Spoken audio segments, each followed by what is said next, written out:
Hey everybody, Mr. Mathblog here. This lesson is fraction and whole number division. This is lesson 8.4 in our textbook. Don't forget all your lessons can be found at mrmathblog.com. Let's go to that site real quick. I try to do this every few videos. So here's mrmathblog.com. We're in 5th grade right here. So we're going to go down and we're going to upload this in our 5th grade, and it's going to go right here. Okay.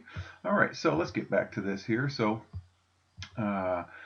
our Common Core strand is given there, and our question here is, how can we divide fractions by solving related multiplication problems? So we're going to be using models here, rectangles, and dividing them up into fourths and halves and fifths and all that stuff here. And if you guys can, don't forget to like the video if you find this helpful. That helps encourage me to keep making these videos. And if you have a Facebook, or if your folks do, have them look me up on Facebook also. All right, let's get started here. So three friends share 1/4 a pound of caramel fudge. Yummy, I love caramel fudge. So what fraction of a pound of fudge does each friend get? Okay, so we're going to divide 1/4 among the three friends. 1/4 of a pound among those three friends right there. So we're going to let this rectangle represent a whole pound of block of fudge, and so we're going to first divide that rectangle into fourths. All right, so let's divide that into fourths. Just slid that up right there. There it is into fourths. And since we're only dealing with a fourth, we're only going to be focusing on this 1/4 of a pound right here. Now it says divide each fourth into 3 equal parts. So we'll just draw a line right about here all the way across, and another line right about here all the way across right there. Okay, so now the rectangle is divided into, how many equal parts do you see? Well, I see 12 equal parts right there. So when we divide 1/4 into 3 parts, we are finding one of the 3 equal parts. Okay, so we're dividing this 1/4 right here, this piece we're focusing on, into 3 equal parts. And so we're looking for 1/3 of 1/4, because so we'll just focus on this little piece right here. So let's shade this 1/3 of 1/4. Okay, in math, you guys, of means multiply. So 1/3 of 1/4 is the same as 1/3 times 1/4. Okay, so complete the number sentence. 1/4 divided by 3. So here's our 1/4. This is our 1/4 here, and we divided it by 3. So we're looking at this little piece. That's how much each friend is going to get of a piece of fudge, is going to be the same as 1/3 times 1/4. And so there are 1 out of 12 right here. So that's going to give us 1/12 right there. Okay, so each friend gets 1/12 of a pound of caramel fudge. Yummy. All right, so here we go. Brett is having a barbecue for his friends. He has 9 pounds of hamburger. That's a lot of hamburger. So how many third-pound burgers can he make? Okay, a third-pound burger is a big, fat burger.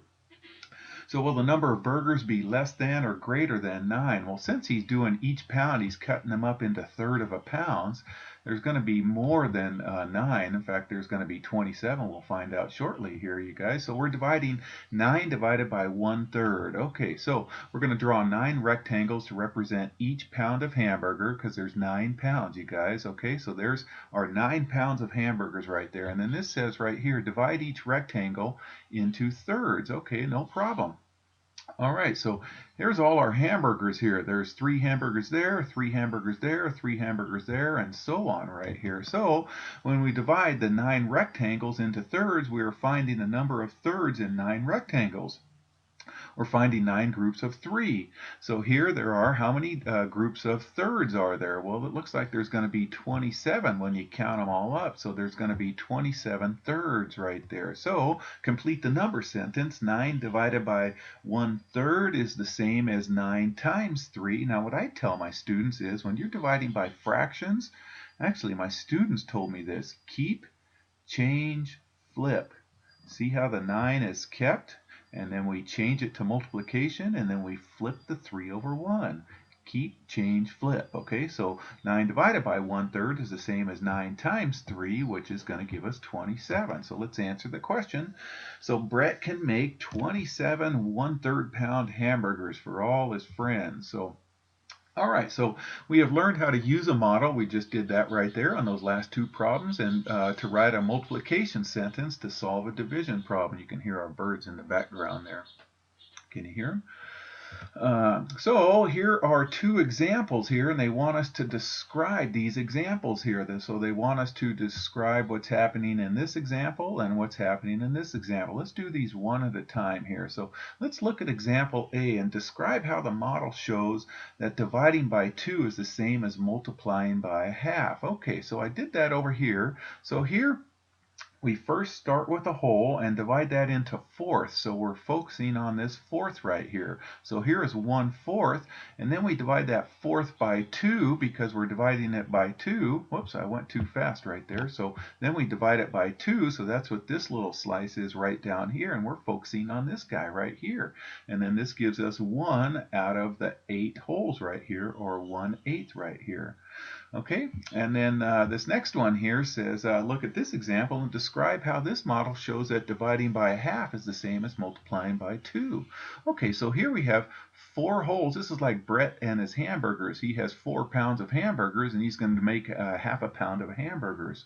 So here we have 4, and we're dividing it by 2, gives us the same as 4 times 2, and there's 8 hamburgers in this case, or in any case. So 4 divided by 2 is the same as, I'm sorry, 4 divided by a half is the same as 4 times 2, and we get 8 pieces right there. Okay, so that's what that says. Here we started with 4 wholes, and we divided each of those wholes in halves and giving a total of 8 pieces right there. All right, so remember, you guys, in the number sentence, 10 divided by 5 equals 2. 10 is the dividend, 5 is the divisor, and 2 is the quotient. The quotient is always the answer right here. So when we divide by whole numbers, the quotient is always less than the dividend. Can you see this quotient number is less than the dividend? When we divide by a whole number, here's our whole number 5 right here, the quotient is smaller than the dividend right here. When we divide by a fraction that's less than 1, here the divisor is 1/3 right here. The quotient is way over here. The quotient is always greater than what we started with, the dividend right here.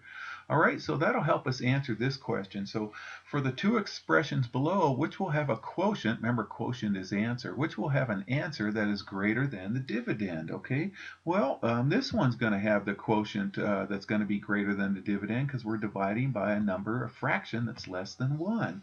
So 3 divided by a half will have a quotient that is greater than the dividend because we're dividing by a fraction that is less than 1. Okay, so when we divide a fraction by a whole number, the quotient is always less than the dividend. So here, when we divide a fraction by a whole number, our quotient is going to be less than the dividends. Here, this would be 1/2 times 1/3. Remember, keep, change, flip, which would give us 1/6, and 1/6 is smaller than a half. So when we divide a whole number by a fraction, so here we have a whole number divided by a fraction that's less than 1, the quotient is always greater than, okay? So here we have a fraction divided by a whole number, that's going to be less than our dividend, and here we have a whole number divided by a fraction, and that's going to give us a number that's greater than our dividend. All right, you guys, I hope that makes sense, and I hope you're doing well, and be nice to your teacher. They appreciate that. Take care, you guys.